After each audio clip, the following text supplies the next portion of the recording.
संघ संत रामपालजी महाराजांचा असून मराठी भाषिक भक्त समाजास सहज समजावे म्हणून हिंदी भाषेतून मराठी भाषेत रूपांतरित करण्यात आलेला आहे.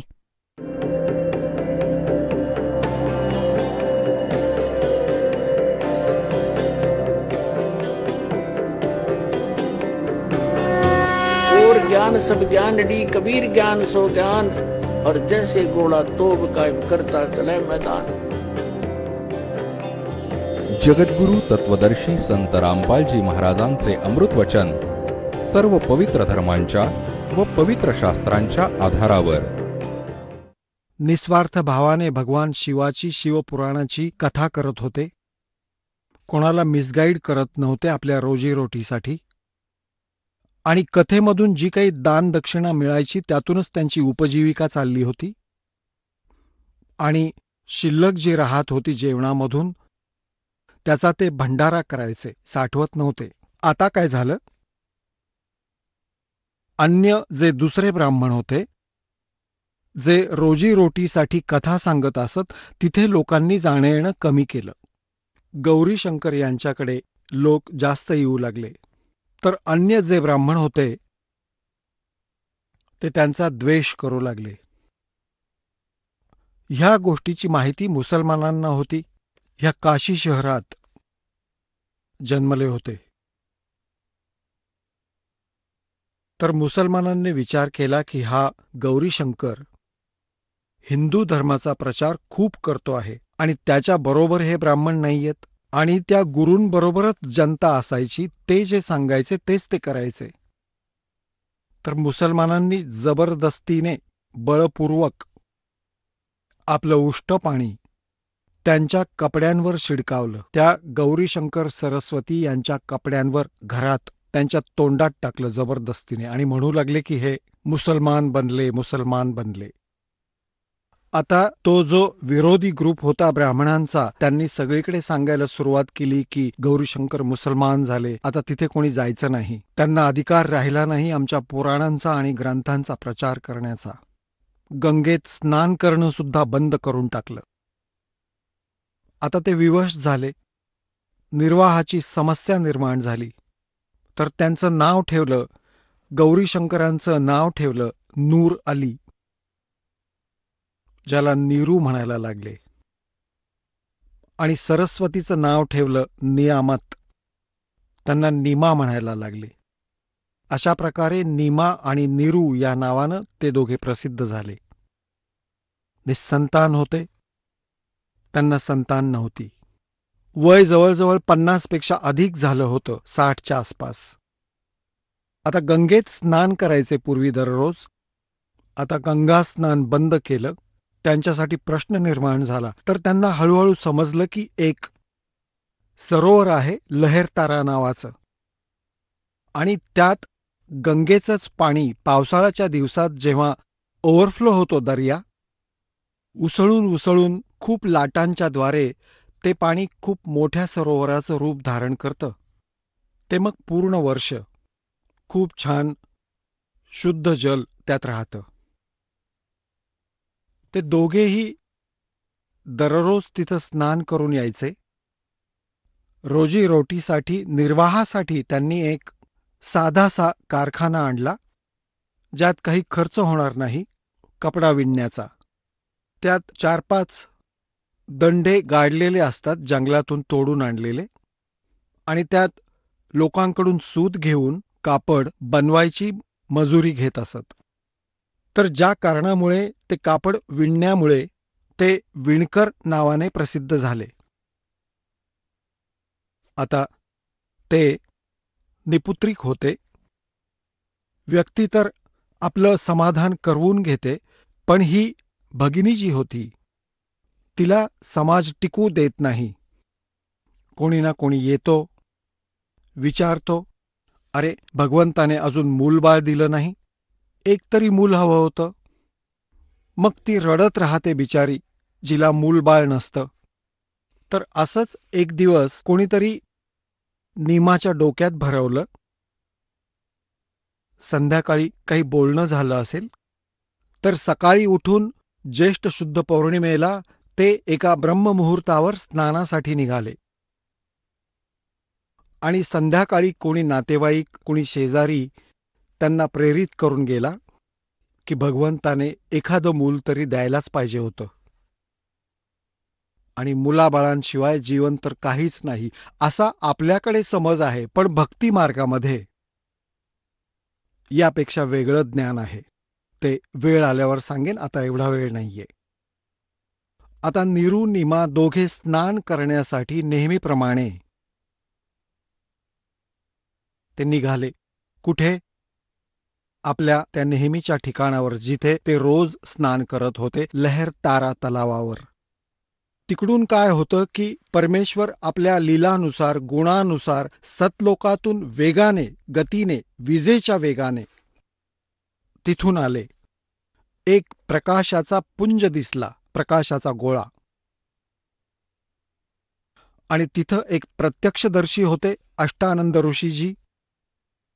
ते रोज त्या ठिकाणीच स्नानासाठी जात असत. एकांत स्थान पाहून, प्राकृतिक, तिथं बसून आपले गुरुदेव रामानंद यांच्याकडून प्राप्त झालेली साधना अभ्यास करायचे. त्या दिवशी सुद्धा ते स्नान करून साधना करण्याचा प्रयत्न करत होते. त्याचवेळी आकाशातून एक प्रकाशाचा गोळा आला. अष्टानंद महर्षींचे डोळे वरती गेले. पाहिलं तर खूप तेजोमय होता. डोळे बंद झाले. जसे आपण सूर्याकडे पाहतो, जसे आपले डोळे सूर्याकडे जास्त वेळ पाहू शकत नाहीत, मग डोळे बंद होऊन जातात. बंद डोळ्याने आपण काय पाहू शकतो की सूर्याच्या आकाराचा एक सावकाश गोळा दिसतो, त्याचा आकार दिसतो, प्रकाशरहित. तर असे जेव्हा अष्टानंद ऋषींचे डोळे बंद झाले, प्रकाशाला सहन करू शकले नाहीत, परमात्म्याच्या प्रकाशाला, म्हणून डोळे बंद झाले. डोळे बंद झाल्यावर त्यांना काय दिसलं तर एक शिशु, एक बालक. डोळे उघडले, काय पाहिलं तर तो प्रकाश एका लहरतारा तलावाच्या वरती एका कोपऱ्यात शांत झाला. पुढे अंधार होता, पाहू शकले नाहीत. त्यांनी विचार केला, मी हे काय पाहिलं भगवंत? आपल्या गुरुजींकडून शंकेचं समाधान करून घेऊयात, आणि उठून निघून गेले. आणि आपले गुरुजी स्वामी रामानंदजींना विचारलं की गुरुजी, आज मी असं असं पाहिलं. हे काय माझ्या भक्तीचं फळ आहे की हा माझा कुठला भ्रम आहे? आकाशातून प्रकाशाचा गोळा आला. माझे डोळे सहन करू शकले नाहीत.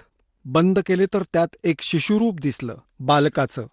रामानंदजींना जसं ज्ञान होतं तसं आपल्या शिष्याचं त्यांनी शंका समाधान केलं की मुला, आकाशातून जसा एखादा तारा तुटून पडतो, तर हे कोणी अवतार लोक येतात खाली. ते एखाद्या मातेच्या उदरात जातील आणि तिथून जन्म घेऊन काही लीला करण्यासाठी आलाय तो. वरच्या लोकातून कोणी पवित्र आत्मा किंवा अवतार पुरुष येतात, तेव्हा अशी लक्षणं दिसतात.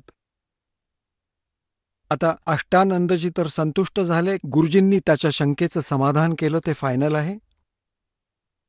आता तिकडून काय झालं? ते नीरू नीमा येत होते स्नान करण्यासाठी त्याच स्थानावरती, लहरतारा तलावावर. रस्त्यात नीमाला त्या गोष्टी आठवल्या ज्या संध्याकाळी कोणा एका भगिनीने तिला प्रेरणा दिली होती की सांग, मुलाबाळाशिवाय काय जीवन असतं का? आणि ती जास्त दुःखी झाली, रडू लागली आणि म्हणाली, हे भगवान शिवजी, भलेही ते मुसलमान झाले होते पण शिवजींची पूजा अर्चा विसरले नव्हते. आणि म्हणाली, हे भगवान शंकर, आपल्या घरात काय मुलांची कमी आहे? ह्या दासीलाही एक लाल दिला असता, एक बाळ दिलं असतं, माझाही संसारात एक हिस्सा झाला असता. माहीत नाही काय काय गोष्टी केल्यात. मला पाहून लपून बसतात की ही तर अभद्र आली, असं म्हणून खूप रडू लागली. आता नीरू म्हणाला, नीमा, आपल्या नशिबात असतं तर भगवान शंकरांनी नक्कीच दिलं असतं. उगाच डोळे खराब करू नकोस. पहा, आपल्याला कोणी मुलबाळ नाहीये. रडून रडून तू आंधळी होशील. म्हातारपणी हात धरून नेणारा कोणी नाहीये. तू काही विचार विवेकाने काम कर, रडू नकोस. गप्प बस. असं म्हणत म्हणत ते लहरतारा तलावाजवळ आले. आता प्रथम नीमाने स्नान केलं. नीरू लांब बसला होता. नीमा स्नान करून बाहेर आली. नीरू स्नानासाठी मग लहरतारा तलावात उतरला. आता ब्रह्ममुहूर्त असतो सकाळचा, सूर्योदयापूर्वीचा 1.5 तास. आणि तो 1.5 तास असा असतो, तर एकदा अंधार दिसेल आणि लगेचच थोडा उजेड दिसेल आणि मग चांगलं दिसायला लागतं. नीमाने जे वस्त्र नेसून स्नान केलं होतं तिने, ते धुण्यासाठी ती परत किनाऱ्यावर गेली, तर काय पाहिलं की कमळाच्या फुलावर काही वस्तू हालत होती. कारण की परमात्मा लीला करत होते. कमळाच्या फुलावर निजले होते आणि एका पायाला हलवत होते. हे अष्टानंद ऋषी समोर बसलेत. परमात्मा कमळाच्या फुलावर विराजमान आहेत. अष्टानंदांचे डोळे उघडेच्या उघडेच राहिलेत.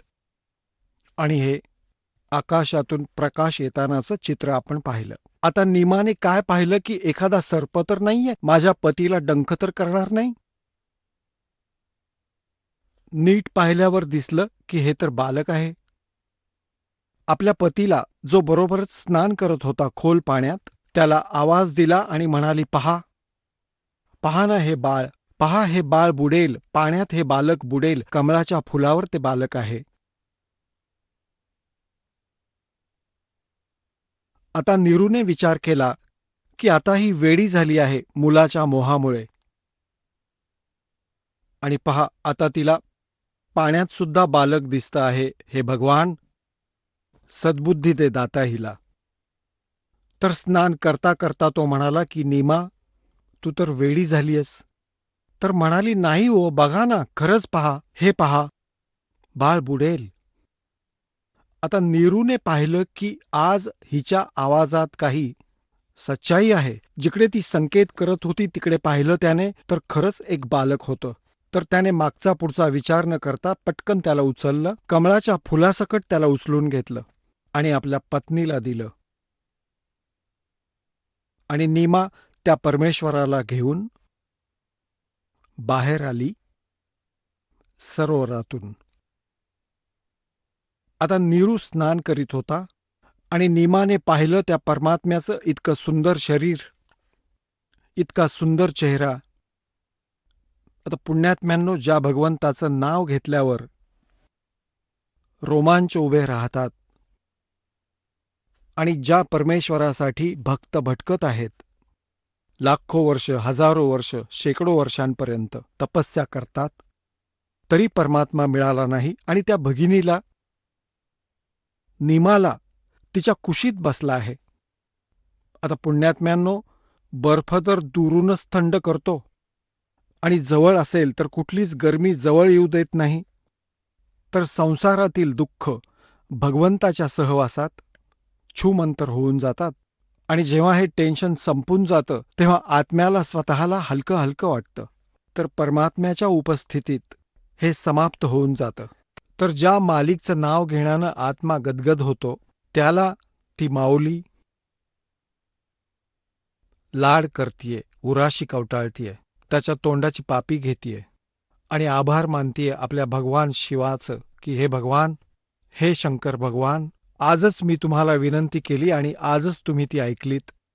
त्यावर परमात्मा म्हणतात, जगत का पेखना पेखा और धनी का नाम ना लेखा. तिथे भगवान शंकरांचा बोलबाला होतोय आणि मालिक मात्र स्वतः आलेत त्याच्यासाठी. आम्ही लोकवेदाच्या आधाराने जी काही साधना करत होतो, जे काही सुख होत होतं प्रारब्धाने, तर आम्ही या भगवानांना क्रेडिट देत होतो, ब्रह्मा विष्णू महेश यांना आणि श्यामजींना, हनुमानजींना. पण यांचं तर काही श्रेयच नाहीये आमच्या प्रारब्धात. ना हे सुख देऊ शकतात, ना हे दुःख देऊ शकतात. तुम्हाला परमात्म्याची अमरवाणी ऐकवतो. 84 बंधन कटे कीनी कल्प कबीरे. भवन चतुर्दश लोक सब ये टूटे जम जंजीरे. अनंत कोट ब्रह्मांड में वो बंदी छोड़ कहाँ आए. सो तो एक कबीर है वो जननी जने नवाए. पुण्यात्म्यांनो, हा इतका मोठा अभ्यासक्रम आहे की जो दास आज सुरू करू इच्छित होता, ऐकवू इच्छित होता, तिथपर्यंत आपण पोहोचलेलोच नाही आहोत. तरीही हे सगळं ज्ञान मिळूनच आपला कोर्स पूर्ण होईल. आता इथं काय सांगितलंय की परमात्म्याने माहिती होतं कबीर परमात्म्याला की मी जी वाणी बोलून जात आहे सच्चिदानंद घनब्रह्मची वाणी, कबीर वाणी. तर येणाऱ्या काळामध्ये हे काळाचे दूत नकली कबीरपंथी यात बरेचसे फेरबदल करतील, दंतकथा बनवतील. त्याच्या पूर्तीसाठी त्यांनी आदरणीय गरीबदास साहेबांसाठी जे सतलोकातून साधूच्या रूपात आले, गावचुडाणी जिल्हा जज्जर हरियाणामध्ये शेतांमध्ये गायी चरायला घेऊन गेले होते, तिथे भेटले. 10 वर्षाचे बालक होते आदरणीय गरीबदासजी. त्यांच्या आत्म्याला सचखंडला घेऊन गेले, सतलोक दाखवला, संपूर्ण ब्रह्मांड दाखवलं, ब्रह्मा विष्णू महेश यांच्या स्थितीचा परिचय करवला आणि त्यांना पुन्हा माघारी आणून सोडलं. तेव्हा त्यांनी परमात्म्याचा महिमा वर्णन केला, जो स्वतः अनुभवला होता. आता या नकली कबीरपंथीयांची जराशी झलक दाखवतो तुम्हाला. यांच्याद्वारे सांगितलेल्या परमात्म्याच्या स्वरूपाचं तसं तर मिळतं जुळतं ठीक वर्णन केलंय, पण हसू येईल अशा प्रकारचं ज्ञान काय कामाचं. आता म्हणतायत गुरु बिन काहू न पाया ज्ञाना,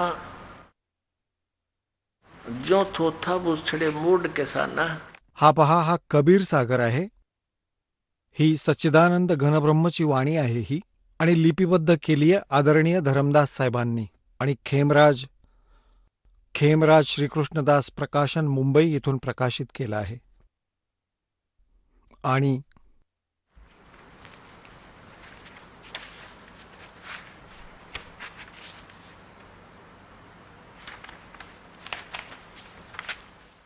हा कबीरपंथीच याचा संशोधक आहे. कबीरपंथी भारत पथिक स्वामी युगलानंद विहारी द्वारा परिष्कृत हे खेमराज श्रीकृष्णदास प्रकाशक आणि मुद्रक आहेत. याचे अध्यक्ष श्री व्यंकटेश्वर प्रेस, खेमराज श्रीकृष्णदास मार्ग, मुंबई. आता यात पहा कसा अडाणीपणा केलाय. यात बोधसागर कबीर चरित्र बोध नामक प्रकरण आहे. यात काय लिहिलंय ते पहा. अध्याय आहे हा. यात चॅप्टर आहे. यात काय लिहिलंय की संवत 1455 ज्येष्ठ शुद्ध पौर्णिमेला सोमवारच्या दिवशी सत्पुरुषाचं तेज काशी लहर तलावावर लहर तारा तलावात उतरलं. त्यावेळी पृथ्वी आणि आकाश उजळून निघालं. त्यावेळेस अष्टानंद वैष्णव तलावापाशी बसले होते. पाऊस पडत होता.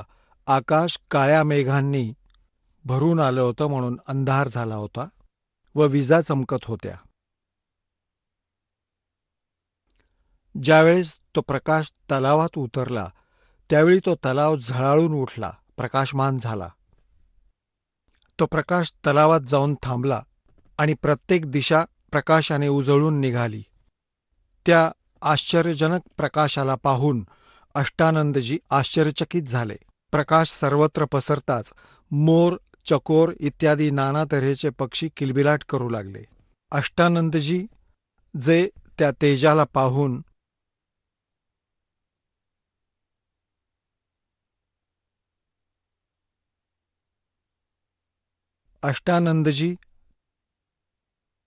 तो प्रकाश पाहून नंतर त्याचं समस्त विवरण रामानंद स्वामींना ऐकवलं. मी लहरतारा तलावात अशा दिव्य ज्योतीचं निरीक्षण केलं ज्याने मी आश्चर्यचकित झालो. त्या ज्योतीला तलावात उतरताना आणि तिथेच स्थिर होताना पाहिलं. हे सर्व तेव्हा ही गोष्ट ऐकून रामानंद स्वामींनी अष्टानंदजींना सांगितलं, जो प्रकाश तू पाहिलास त्याचं कौतुक लवकरच तुला पाहायला आणि ऐकायलाही मिळेल. ते तेज बालकाच्या रूपात परावर्तित झाले आणि ते तलावातल्या जलामध्ये कमलपुष्पामध्ये उतरून आणि बालकाच्या समान हातपाय हलवू लागले. पुढे नीरूच्या पूर्वजन्माचा वृत्तांत. श्वपत सुदर्शनाचे मातापिता जे होते ते भंग्याचं शरीर सोडून ब्राह्मण व ब्राह्मणी झाले होते. पुढे पाहूया जे दास सांगू इच्छितो. नीरू विणकर काशीनगरात राहत होता. एक दिवस तो आपल्या पत्नीसोबत चालत येत होता.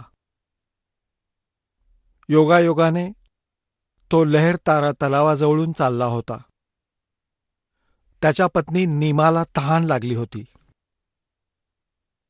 आणि पाणी पिण्याच्या निमित्तानं ती तलावाजवळ गेली. तिथे तिला दिसलं की एक अतिशय सुंदर बालक कमळ पुष्पांमध्ये पहुडलं होतं आणि हातपाय हलवत होतं. त्या बालकाला पाहून नीमा तलावात शिरली आणि त्या बाळाला उचलून तिनं कुशीत घेतलं आणि तलावातून बाहेर पडून ती नीरूच्या जवळ आली. आता दास सांगतोय की हा नादान काय सांगू इच्छित होता की त्याने तेव्हा विचारलं की हे कुणाचं बाळ आणलंस. तेव्हा नीमाने उत्तर दिलं की हे बाळ मला तलावात मिळालं आहे. नीरू म्हणाला की या बाळाला तू जिथून आणलं आहेस तिथंच पुन्हा ठेवून दे, माहित नाही कुणाचं बाळ आहे हे. तेव्हा त्या स्त्रीने उत्तर दिलं की इतकं सुंदर बाळ मी कदापिही सोडून देणार नाही. तेव्हा नीरू म्हणाला की लोक मला हसतील, माझी मस्करी करतील, चेष्टा उडवतील, म्हणतील की नीरूने लग्नातच पत्नीबरोबर मुलगा देखील आणला म्हणून.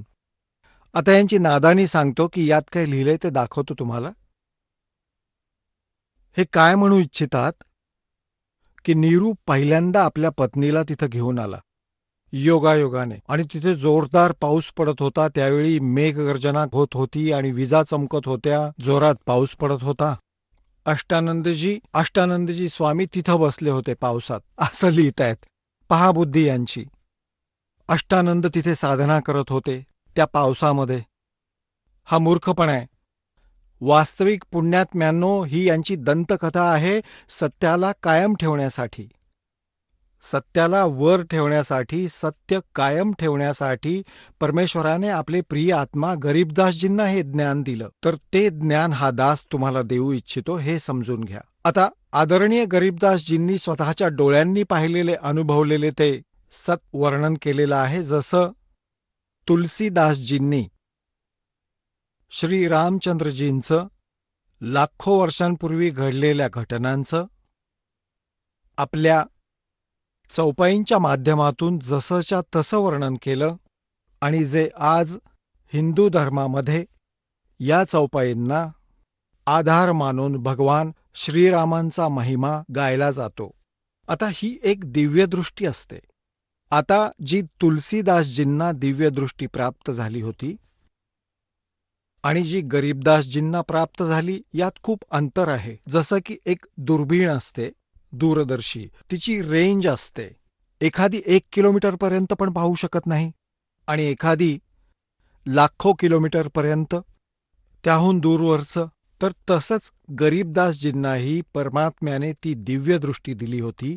त्यांचा ज्ञानयोग उघडला आणि त्या सच्चाईला तुलसीदासांप्रमाणे आपले भगवान कबीर साहेबांचा महिमा वर्णन केला. अनंत कोट ब्रह्मांड में बंदी छोड़ कहाए, सो तो एक कबीर है जननी जने न माए.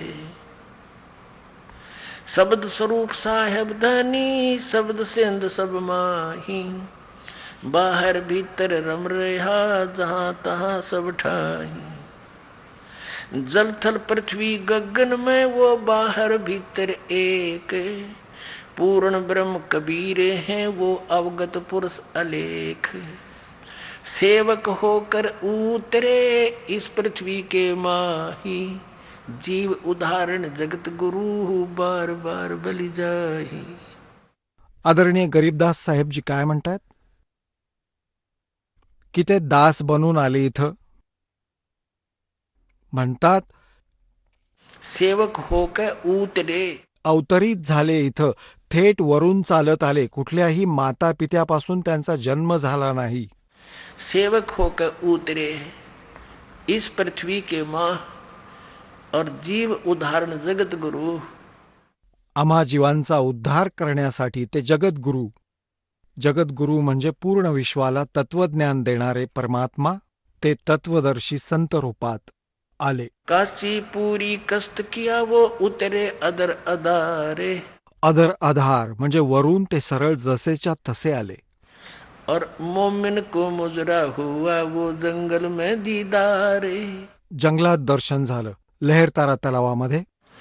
कोट किरण शशि भाने सुध ये आसन अदर विमाने, परसत पूर्ण ब्रह्म को शीतल पिंड और प्राणी। म्हणतात कोट किरण शशिभान शुद्ध आसन अधर विमान। त्या परमात्म्याचं वास्तव स्वरूप तर तिथं आहे.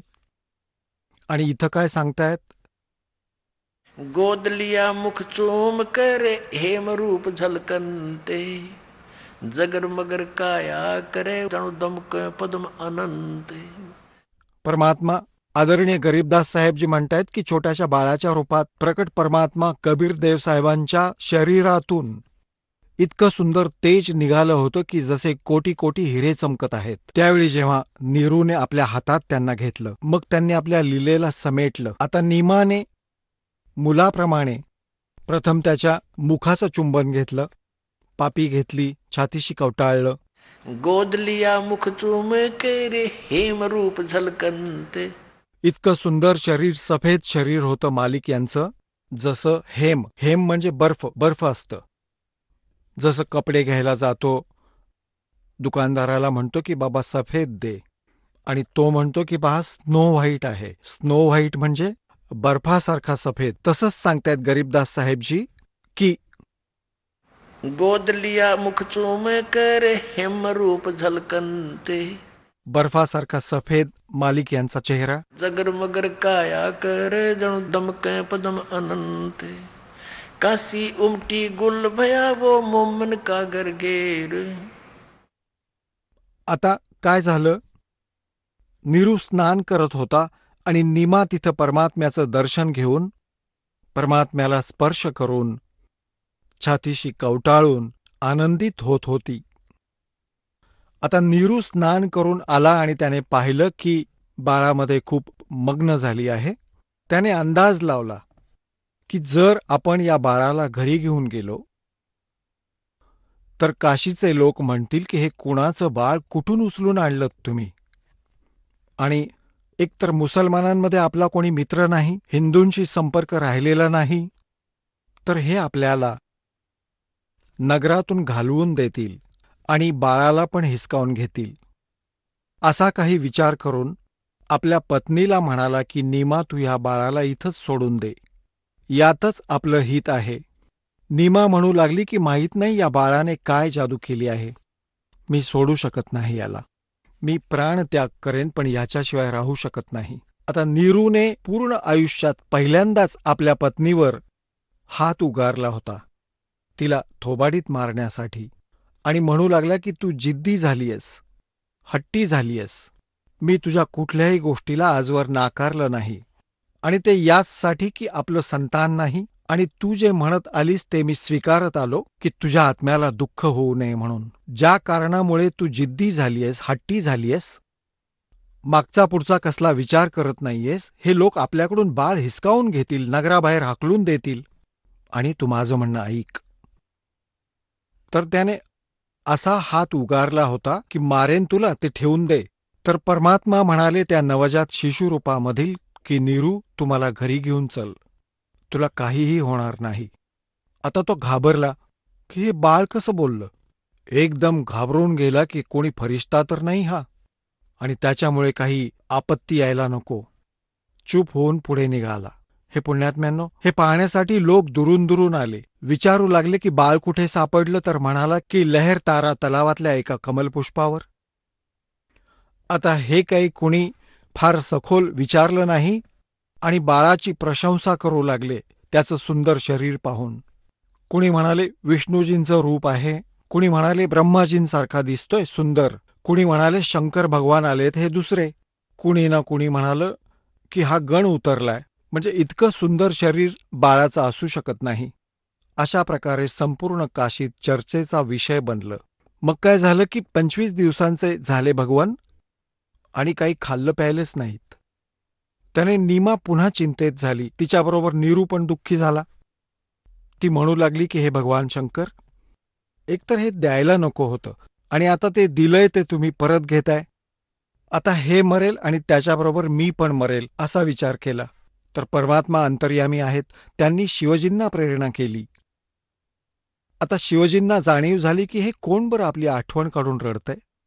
तिथून ते चालत आले शिवलोकातून, शिवमंडलातून. एका साधूच्या रूपात. येऊन विचारलं की माई तुम्ही का रडत आहात? नीमा म्हणाली, हे महात्मा तुम्हाला काय सांगू, जाऊ द्या, माझं दुःख नका ऐकू, तुम्ही पण दुःखी व्हाल. त्यावर भगवान शंकर म्हणाले की माई, असं सांगावं आपलं दुःख. दुसऱ्याला सांगितल्याने हलकं होतं आणि होऊ शकतं की मी काही समाधान करू शकेल. नीमाने त्यांना सर्व कहाणी ऐकवली. म्हणाली, आम्हाला काही संतान नव्हतं. एके दिवशी मी भगवान शिवाची आराधना केली. त्यांनी लहरतारा तलावामध्ये कमलपुष्पावर हे बालक पाठवून दिलं माझ्यासाठी. आणि हे अजून काही खात पीत नाही महात्माजी, 25 दिवस झाले, आणि हे मेलं तर त्याबरोबर मी पण मरेन. हा माझा अंतिम निर्णय आहे, ठाम निर्णय आहे, असं म्हणून ती रडू लागली. तेव्हा शिवजी म्हणाले, तुझं बाळ दाखव कुठे.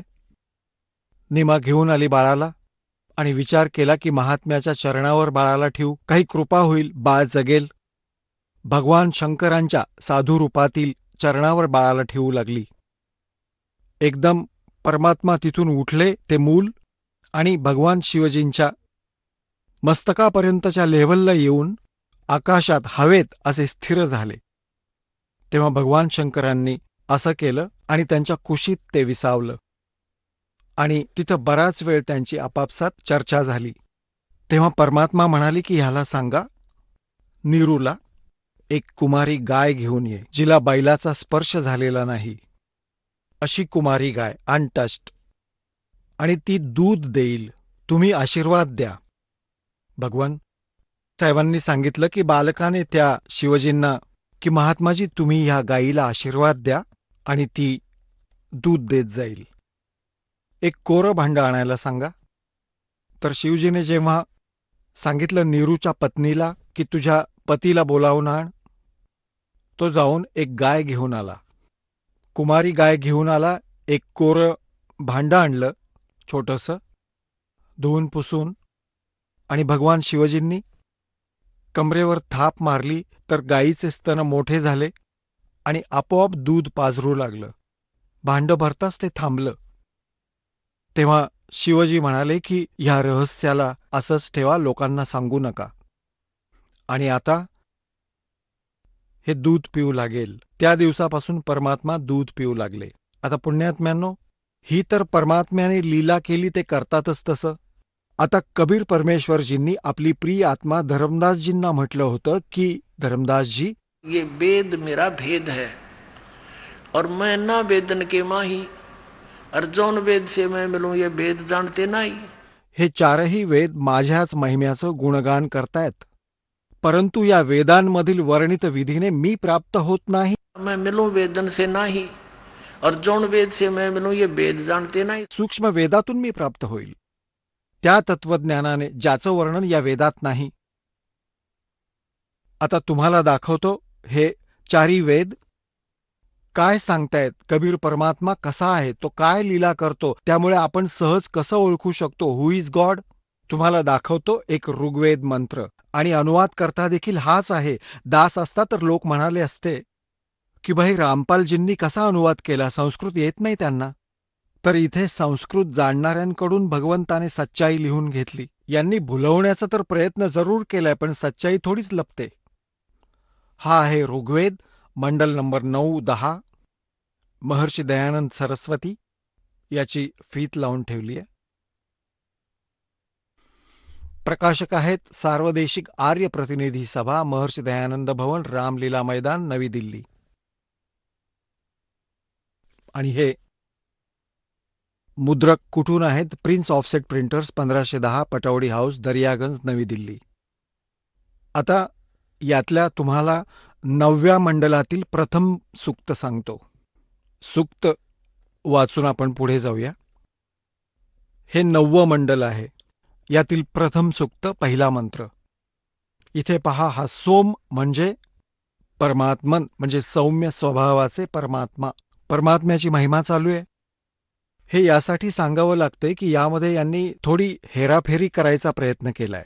ऋग्वेद मंडल नंबर 9, सूक्त 1, मंत्र 2. हे परमात्मन, ही आहे परमात्म्याविषयीची जाणकारी. मंत्र नंबर 3. हा मंत्र नंबर 3. हे परमात्मन, यातही परमात्म्याविषयी जाणकारी. चौथ्यामध्ये हे परमात्मन, 5व्यामध्ये हे परमात्मन आता तुम्हाला, आणि 6व्यामध्ये ऋग्वेद मंडल नंबर 9 सूक्त 1 मंत्र 6, हे परमात्मन आता हे जे अनुवाद करता आहेत ते महर्षी दयानंदांचे शिष्य आहेत. त्यांना परत आठवलं, अरे महर्षी दयानंद तर म्हणतायत की भगवान तर निराकार आहे. तर यांनी जेव्हा इथं पाहिलं ना की इथं सशरीर लिहिलेलं आहे, तर तेव्हा यांनी फिरवायला सुरुवात केली, दिशाभूल करायला सुरुवात केली.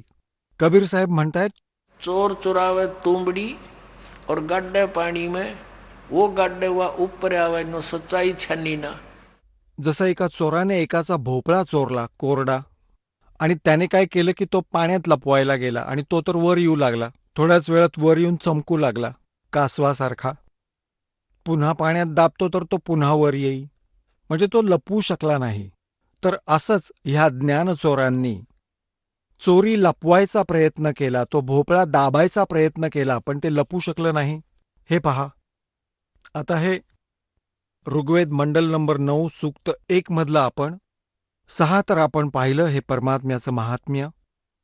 आता इथे पहा, आता खाली दाखवतो तुम्हाला. आता 7व्यामध्ये यांनी पुरुष लिहायला सुरुवात केली. आता 8व्या मंत्रामध्ये त्या पुरुषाला उग्रगती प्रेरणा देतात. आता पुरुष म्हणजे काय? पुरुष म्हणजे परमात्मा असतो. असं पहा की वेद कधीही कुठल्याही व्यक्तिविशेषाचं गुणगान करत नाहीत, हे परमात्म्याच्या महात्म्याचं वर्णन करतात. आता पुरुष म्हणजे काय असतो? तर परमात्मा, पूर्ण परमात्मा. हे देखील यांच्याच अनुवादातून सिद्ध करावं लागेल, तेव्हा जनतेला पटेल. हे पहा, आता यजुर्वेद दाखवतो तुम्हाला, महर्षी दयानंद अनुवादित.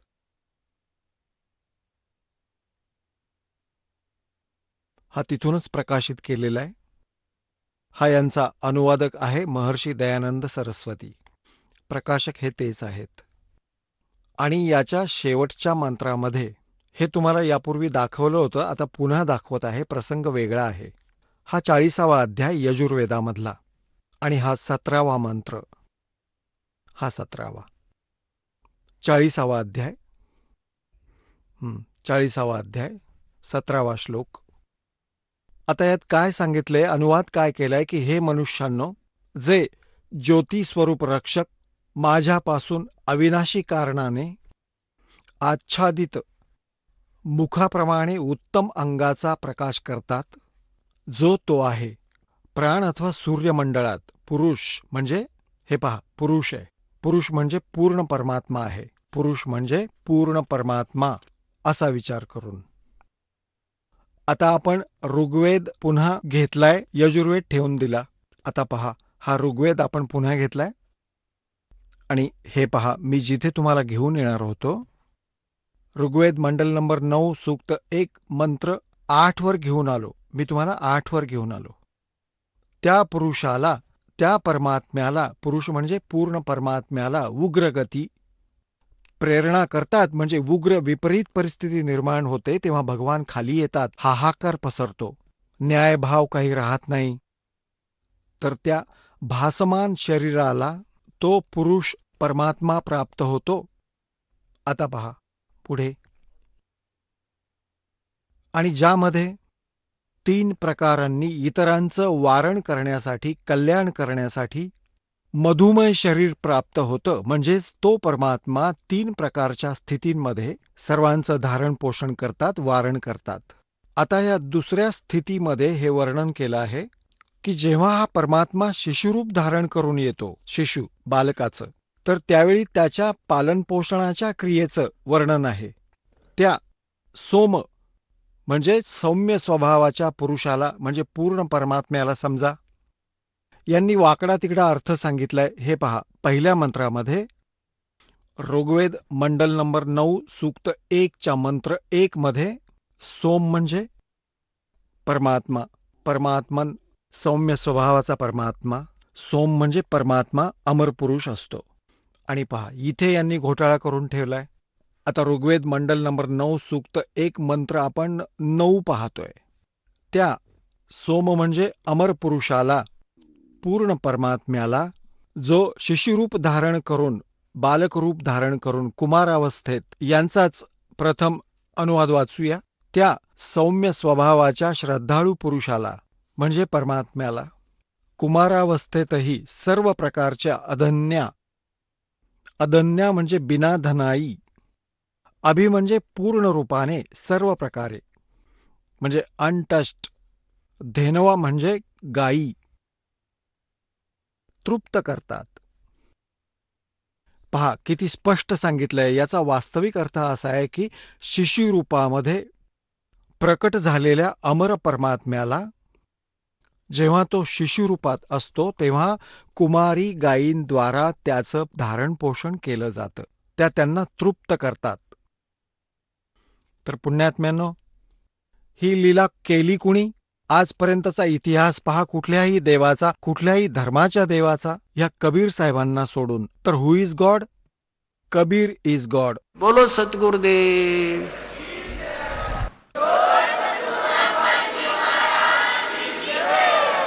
चला आता आपण त्या श्रद्धाळूंचे अनुभव जाणून घेऊयात, ज्यांनी जगद्गुरू तत्वदर्शी संत रामपालजी महाराजांकडून दीक्षा प्राप्त केलेली आहे, तसेच त्यांच्याद्वारा सांगितलेल्या भक्ती मार्गावर चालत आहेत.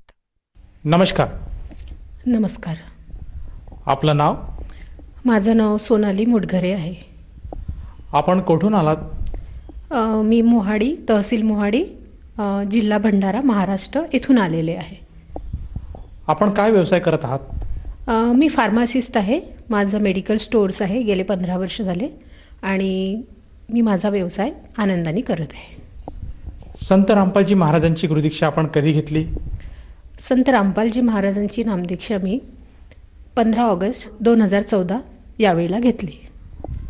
संत रामपालजी महाराजांची गुरुदीक्षा घेण्या अगोदर आपण व आपला परिवार कोणती भक्ती साधना करत होतात? मी जनरली सगळे देवी देवताची तर करतच होते, बट माझा सर्वात जास्त विश्वास महालक्ष्मी जी आहे कोल्हापूरची तिच्यावर होता आणि मी तिची उपासना करत होते आणि तिचे काही स्पेशल उपास होते जे बुधवारचे असतात ते करत होते. आणि ते उपास मी अशा पद्धतीने करायची की थोडे कठीण होते, म्हणजे कडक होते उपास. पण ते उपास केल्यानंतरही मला पाहिजे तसे आर्थिक लाभ झाले नाही. मला खूप त्रास झाला त्यावेळेला पण मी करत होते. बाकी जे जनरली करतात, ब्रह्मा विष्णू महेश आहे, शंकरजीची आहे, सोमवारचे व्रत आहे, ते सगळे करत होते. जसं तुम्ही सांगत आहात की तुम्ही महालक्ष्मीला इष्ट मानून त्यांची उपासना करत होतात, तर असं असताना तुम्हाला संत रामपालजी महाराजांची गुरुदीक्षा स्वीकारावी असं का वाटलं? ते असं आहे की मी जेव्हा हे उपासना करत होते तेव्हा मला लाभ झाले, पण ते क्षणभंगूर होते. म्हणजे निरंतर काळासाठी मला ते लाभ झालेले नाहीत.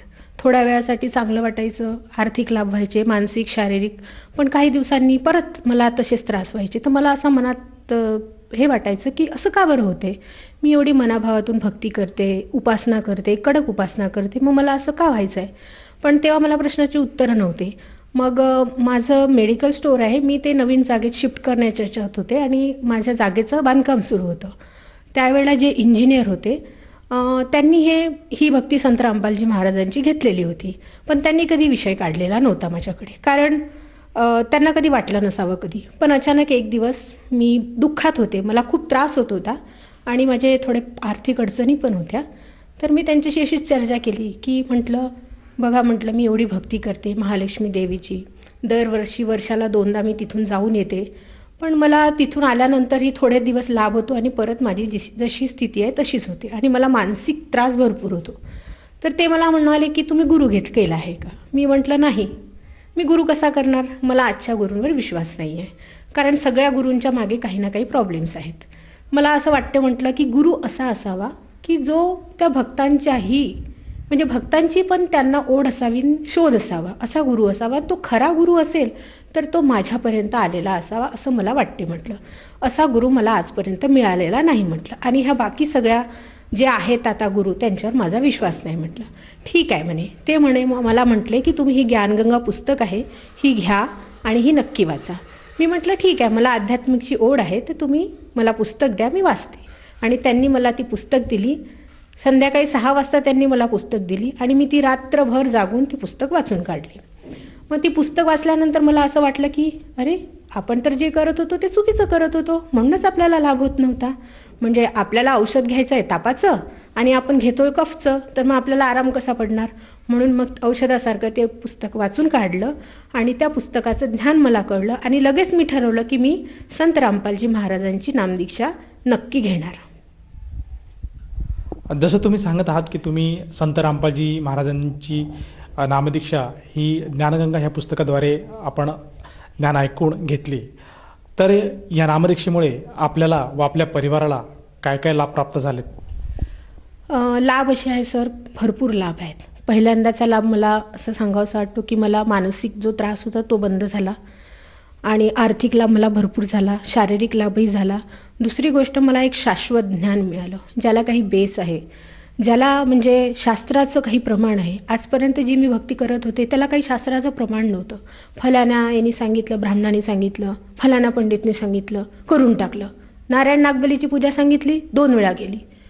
अजून दुसरी भलती पूजा सांगितली, घरी हवन करा, ते करून टाकलं. पण काहीच फायदा नाही, त्याला काही प्रमाणच नव्हते. कोणीतरी सांगत आहे म्हणून करत आहो, याला काही अर्थ नव्हता. पण आता संत रामपालजी महाराजांचं असं आहे की त्यांचं ज्ञान प्रमाणित आहे, सगळ्या शास्त्रामध्ये त्यांचं ज्ञान प्रमाणित आहे. आपण बघू शकतो, आपण शिक्षित आहोत, आपल्याला समजते आहे. त्यामुळे मला हा लाभ महत्त्वाचा वाटतो की मला आध्यात्मिक जो बेस आहे तो माझा पक्का झाला. त्याच्यानंतर मला शाश्वत भक्ती मिळाली जी सत्य आहे आणि त्याला तुम्ही म्हणजे टाळू शकत नाही.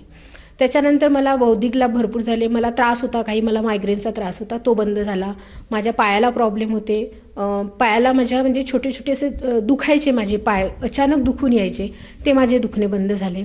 त्याच्यानंतर आर्थिक लाभ म्हणजे माझा बिझनेस असल्यामुळे मला फार अप अँड मधून जावं लागलं आणि एक लेडीज म्हणून, एक महिला म्हणून मला बऱ्याच लोकांचा त्रास पण होता, तो या त्रासातून मला मुक्तता मिळाली ह्या भक्तीमध्ये. आर्थिक लाभमध्ये म्हणजे माझ्याकडे अशी कंडिशन होती की मला बाजारात मार्केटला जावं लागायचं, त्यावेळेला मला असे पैसे शोधावे लागायचे की मला आज फलाण्या ठिकाणी मार्केटला जायचं आहे तर मला इतके पैसे पाहिजे, तर ते माझ्याकडे नसायचे. पण जशी मी संत रामपालजी महाराजांची नामदीक्षा घेतली, माझी आर्थिक स्थिती इतकी चांगली झाली की आज माझ्याकडे गाडी आहे, 4 व्हीलर आहे, 2 व्हीलर आहे, माझं मोठं घर आहे. म्हणजे मला भरपूर आर्थिक लाभ झाले. आणि दुसरी गोष्ट म्हणजे मला खूप शांतता आहे, जी मला ती शांतता, जो आर्थिक लाभ मला आधीच्या उपासना मी ज्या करायची, ज्या महालक्ष्मी देवीची मी भक्ती करायची, तिचे कडक उपास करायची, सकाळी उठून सगळं म्हणजे ज्या पद्धतीने कडकपणा करायची, कारण मला माझ्या मनात असं वाटायचं की मी तर खरी आहे बाबा, मला तर मला मिळेलच, मला सगळं बरोबर मिळणारच, कारण मी खरी होती, माझी भक्ती खरी होती. पण मला असं झालं नाही. पण संत रामपालजी महाराजांची जेव्हा मी भक्ती घेतली तेव्हा मला या गोष्टीपासून बिलकुल काही त्रास नाही, मला खूप छान वाटायचं आणि माझी भक्ती पण चांगली साधेपणाने होत होती आणि मला आर्थिक लाभ पण भरपूर झाले. आर्थिक लाभामध्ये अजून मी तुम्हाला लाभ सांगते सर, की माझ्याकडे बिझनेस असल्यामुळे माझा बिझनेस जो आहे तो डॉक्टर डिपेंडंट आहे. माझ्याकडे डॉक्टर आहेत, हॉस्पिटल आहे आमचं 5 बेडचं आणि समोर मेडिकल स्टोर्स आहे. तर त्या 5 बेडच्या हॉस्पिटलमध्ये जे डॉक्टर यायचे ते बाकीचे जे माझे एनिमीज होते, माझे दुश्मन होते, ते डॉक्टरांना काही ना काही कारणं सांगून माझ्याविषयी भडकवून ते तिथून घेऊन जायचे आणि माझं दुकान परत बंद पडायचं. म्हणजे आर्थिकरित्या मी खूप डिस्टर्ब होत होते. पण जेव्हा संत रामपालजी महाराजांची मी नामदीक्षा घेतली त्यानंतर मला तो त्रास कधीही झालेला नाही. आणि संत रामपालजी महाराजांची नामदीक्षा घेतल्यानंतर माझ्याकडे डॉक्टर स्वतःहून येऊन म्हणू लागले की आम्हाला तुमच्या हॉस्पिटलला जागा देता का बसायला, केबिन आहेत का तुमच्याकडे रिकामे. इतकी त्यांची कृपा माझ्यावर झाली. हे मिरॅकल आहे, कारण की याआधी मी जी भक्ती करत होती, याआधी पण माझं मेडिकल स्टोर्स होता, याआधी पण मी सच्च्या मनाने भक्ती करत होती, पण असं कधी झालं नाही. थोड्या वेळ लाभ व्हायचे, परत तसेच व्हायचे. पण आता संत रामपालजी महाराजांची जेव्हा नामदीक्षा घेतली तेव्हा मला ह्या गोष्टीतून जावंच लागलं नाही. इतकं मिरॅकल झालं की एक डॉक्टर गेला सपोज चुकूनही बाकीच्या प्रॉब्लेममुळे, बट दुसऱ्या 2 दिवसांनी दुसरा डॉक्टर यायचा आणि तो इतके चांगले असायचे, इतके चांगले व्यवहार असायचे जे खूप मला म्हणजे आनंद देणारे आहेत. तर मला असे लाभ झाले. आणि 2000 हा झाला आर्थिक लाभ सर. आर्थिक लाभ तर मला भरपूरच झालेले आहेत, बट मला शारीरिक लाभ म्हणजे मी लेटेस्ट सांगते तुम्हाला. 2017ची गोष्ट आहे. 2017 ऑगस्टमध्ये 26 ऑगस्टला मला अचानक म्हणजे मला काही त्रास होते, फिजिकल प्रॉब्लेम होते, तर मला अचानक घेरी आली, म्हणजे चक्कर आली आणि मी बेशुद्ध पडले. त्याच्यानंतर बेशुद्ध पडल्यानंतर मला काही शुद्ध नव्हती 5 मिनिटं. मला काहीच माहीत नव्हतं की मी कुठे आहे, काय. फक्त माझ्या माझ्या तोंडामध्ये परमात्माचं नाव म्हणजे संत रामपालजी महाराजांचं नाव होतं आणि त्यांचं जे दिलेले मंत्र होते त्याला सतनाम म्हणतात, ते जाप करत होते मी. आपोआप सुरू झाले होते माझे. आणि फक्त मी माझ्या घरच्यांना म्हटलं की मला तुम्ही संत रामपालजी महाराजांच्या फोटोसमोर नेऊन बसवा. मी तिथे गेले, माझं दंडवत टाकलं आणि मला अचानक बरं वाटू लागलं. त्यानंतर सेकंड रात्रीला मला असाच परत त्रास झाला आणि मला हॉस्पिटलाइज करावं लागलं. मी माझ्याच हॉस्पिटलमध्ये हॉस्पिटलाइज झाले. तिथे मला सलाईन वगैरे लावली. त्यावेळेला अचानक रात्रीच्या 12 वाजता मला माझ्याच घरचे मंडळी म्हणजे माझे आजी आजोबा, माझे आत्या आणि अजून माझे जे घरचे डेथ झालेले होते, जे मेलेले लोक होते ते दिसायला लागले. तर मी एकदम घाबरून गेले. मला असं वाटलं की काय झालं बा, अचानक मला दिसू लागलं आणि मला खूप माझ्या हृदयावर प्रेशर आल्यासारखं वाटलं आणि मला असं कसं तरी होऊ लागलं. ते म्हणजे अचानक असं वाटलं की काहीतरी होत आहे, काहीतरी घटना घडणार आहे, काहीतरी चूक होत आहे. मग अचानक मी संत रामपालजी महाराजांचे नामस्मरण होते ते करू लागले आणि त्यांना मनातल्या मनात मी त्यांना अरदास लावली. मनातल्या मनात म्हटलं, संत रामपालजी महाराज माझ्यावर कृपा करा. आणि लगेच 2 मिनिटांनी मला परत बरं वाटायला लागलं. हा माझा लेटेस्ट अनुभव आहे. आणि त्यावेळेला मला नंतर डॉक्टरांनी सांगितलं की तुम्हाला खूप मोठा प्रॉब्लेम होणार होता, पण काय माहिती काय झालं, तुम्ही अचानक चांगले बरे झाले. इतका मला हा मोठा आता लेटेस्टमध्ये लाभ झाला सर. ताई, जसं की तुम्ही एक आज महिला आहात आणि एक महिला असून तुम्ही स्वतंत्रपणे आपला जो मेडिकलचा व्यवसाय आहे त्या एकट्या करता आहात. तर आज समाजामध्ये बरेचशा गुन्हेगारी प्रवृत्तीचे लोक आढळतात आणि समाजामध्ये आणि पेपरमध्ये, वर्तमानपत्रामध्ये, टी व्हीवर असं ऐकायला येतं की बरेचसे महिलांवर अत्याचार होतो. तर संत रामपालजी महाराजांचं असं काय ज्ञान आहे की जे या समाजाला या अत्याचारापासून आणि या कुरीतीपासून वाचू शकेल? कसं आहे सर, ही भक्ती जी आहे ही एकदम शाश्वत भक्ती आहे. याच्यामध्ये आपल्या मनात जे वाईट विचार येतात ते वाईट विचार येतच नाहीत.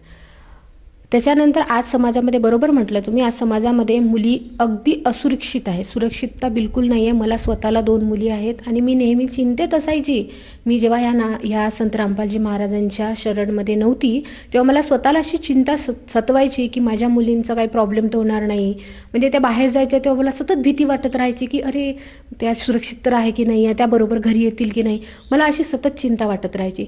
पण जशी मी संत रामपालजी महाराजांची नामदीक्षा घेतली माझी चिंता ही मिटली. कारण या भक्तीमध्ये तुम्हाला एक तर वाईट विचार येत नाही आणि तुम्हाला ही एक म्हटलं ना मी तुम्हाला स्वतःची पॉवर येते, ही तशी गोष्ट आहे. आणि दुसरी गोष्ट म्हणजे तुम्हाला हे जे आजकाल जे समाजामध्ये अत्याचाराच्या घटना घडत आहे, त्याच्यानंतर मुलींना सुरक्षित ठिकाण नाही आहे, तर ह्या संत रामपालजी महाराजांच्या भक्तीमध्ये तुमच्या मनामध्ये वाईट विचार येत नाहीत, वाईट तुम्ही बघत नाही, त्याच्यामुळे तुमचं मन शुद्ध राहते. आणि दुसरी गोष्ट म्हणजे आज समाजामध्ये जे हुंडा प्रवृत्ती वाढत चालली आहे, कितीही श्रीमंत लोक राहिले तरी त्यांना हुंडा विरोध नाही करत, ते उलट हुंडाला प्रोत्साहन देतात. तर संत रामपालजी महाराजांचा नियमच आहे की तुम्ही जर भक्ती घेत आहात तर तुम्हाला हुंडा विरोधात लग्न करावं लागेल, हुंडा सोडून लग्न करावं लागेल. तुम्हाला हुंडा घेता येणार नाही, आडंबर करता येणार नाही. त्याच्यामुळे काय होत आहे, ज्यांना मुली आहेत, आता मुली आहेच म्हणा, 2, 3, 4 असतात किंवा 2च असतात, तर त्या मुली असल्यामुळे त्या वडिलांना टेन्शन राहत नाही, आई वडिलांना टेन्शन राहत की फलाना माझ्या मुलीचं लग्न कसं होईल, मला एवढा हुंडा द्यावा लागेल, मला एवढं सामान द्यावं लागेल किंवा मला एवढा आडंबर करावं लागेल, एवढा खर्च करावा लागेल. आता हे तसं राहिलेलं नाही आहे. संत रामपालजी महाराजांचे जे भक्त आहेत ते बिलकुल असं लग्न करतात की त्याच्यामध्ये तुम्हाला 1 रुपयाचा खर्च येत नाही, एकदम शांततेने लग्न होते आणि त्याच्यानंतर हुंडा पण घेत नाही, ना आडंबर होत, ना कोणती कुरीती होत. त्याच्यामुळे मुली आपल्याला आता सध्याच्या कंडिशनमध्ये बोज वाटत नाही. माझा पर्सनल अनुभव आहे. माझी मोठी मुलगी आहे, ती आता 11वीला आहे, पण मला आता काही वर्षांनी मला तिचं लग्न करावं लागेल, पण मला बिलकुल चिंता सतावत नाही की मी कसं लग्न करेल, मग मला माझं कसं होईल, बिलकुल मला वाटत नाही. कारण संत रामपालजी महाराजांचे भक्तच इतके म्हणजे असे आहेत की त्यांचा नियमच आहे की हुंडा विरोधात लग्न करायचं आहे, हुंडा घ्यायचा नाही, लेनदेन करायचं नाही. मला चिंता बिलकुल सतवत नाही. जसं की तुम्ही सांगत आहात की संत रामपालजी महाराजांकडनं जी भक्ती साधना आपण स्वीकारली, त्या भक्ती साधनाच्या जोरावर आपल्याला बऱ्याच प्रकारे आर्थिक तसेच शारीरिक आणि मानसिक लाभ प्राप्त झालेत. तर या अनुषंगाने आपण जो इतर भगत समाज आज आपल्याला बघत आहात त्या समाजाला आपण काय संदेश द्याल?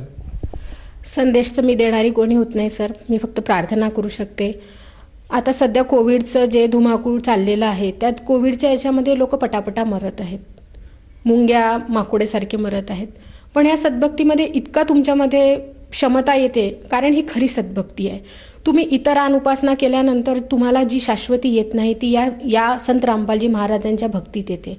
आणि या भक्तीमध्ये कसं आहे, तुम्ही स्वतः सक्षम होता. काही लढाईसाठी तुम्ही स्वतः सक्षम होता. असं आवश्यक नाही की तुमच्या जवळ तुम्ही गुरूंच्याच जवळ जाऊन बसा किंवा तुम्ही संत रामपालजी महाराजांच्या जवळ जाऊ बसा, असं नाही आहे. तुम्हाला ती जी नाम देतात, शास्त्रानुसार भक्ती देतात आणि त्यानुसार तुम्हामध्ये स्वतःमध्येच ती एवढी पॉवर येते की तुम्ही कोणत्याही संकटाला स्वतः सामना करू शकता.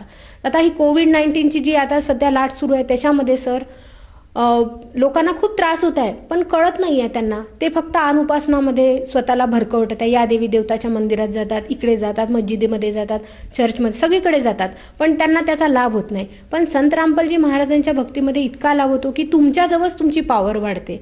तर मी फक्त प्रार्थना करू शकते की तुम्ही पण माझ्यासारखा लाभ घ्या. मला जे फायदे झाले, मला जे अनुभव आले ते तुम्हाला पण येऊ शकतात.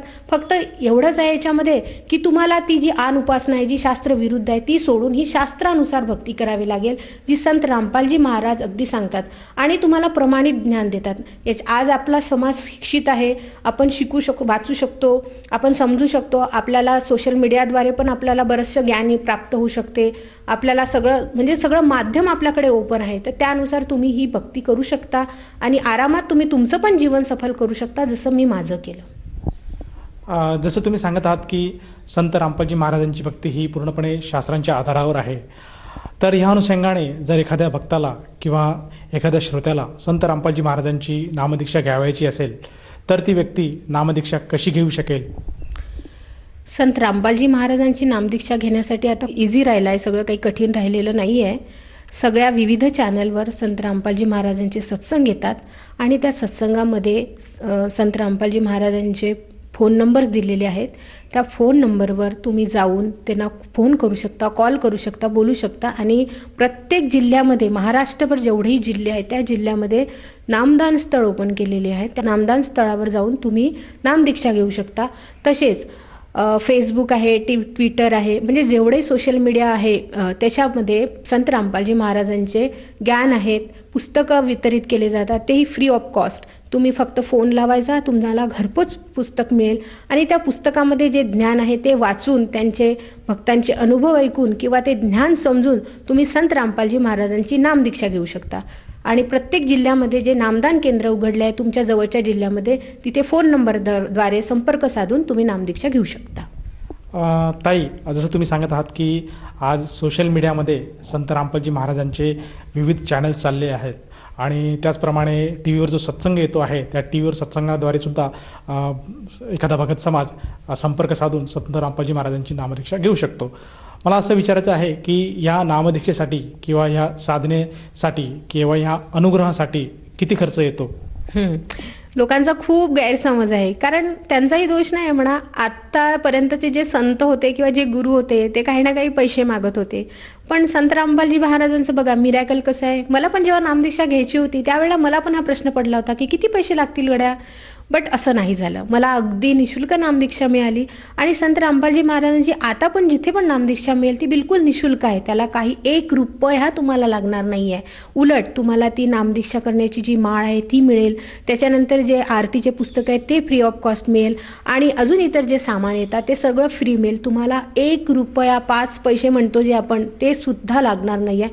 इतकं यांचं म्हणजे समाजासाठी इतकं सुंदर म्हणजे एक उपहार समजू आपण मिळालेला आहे आपल्याला आणि काहीही प्रॉब्लेम होणार नाही. तुम्हाला हे अगदी फ्री ऑफ कॉस्ट मिळणार आहे. धन्यवाद साहेब.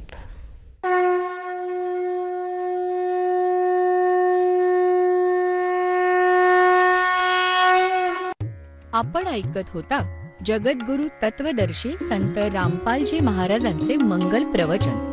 निशुल्क नामदीक्षा प्राप्त करण्यासाठी आणि अधिक माहितीसाठी संपर्क करा 7030303951 7030303952. आमची वेबसाईट आहे www.jagadgururampalji.org. सर्व पवित्र धर्मांच्या व पवित्र शास्त्रांवर आधारित प्रमाणित अनमोल पुस्तक ज्ञानगंगा किंवा जगण्याचा मार्ग यापैकी कोणतेही एक पुस्तक निःशुल्क मागवण्यासाठी आम्हाला आपले पूर्ण नाव, पूर्ण पत्ता, पिनकोड सहित आणि फोन नंबर लिहून 7030303951 7030303952 नंबरवर SMS करू शकता किंवा आम्हाला 7030303950